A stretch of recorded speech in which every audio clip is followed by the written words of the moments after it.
SOD'S law is a British axiom that is a statement that is generally accepted as true, and it means that if something can go wrong, then it will go wrong.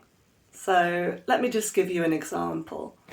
Yesterday was a gloriously sunny day. It was beautiful all morning, and I was sitting at my computer working and looking forward to going outside during my lunch break. So lunchtime comes, I get some food, I go outside, and what do you think happened?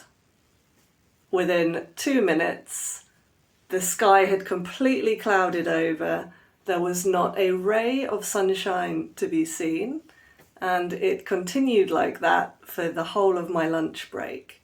Grey, cloudy, miserable. So, lunch is finished, I go back inside, I sit down at my computer, and guess what? The sun comes out, and the rest of the day is beautifully sunny. So that's an example of SOD'S law. Can you think of any more? Put your ideas in the comments.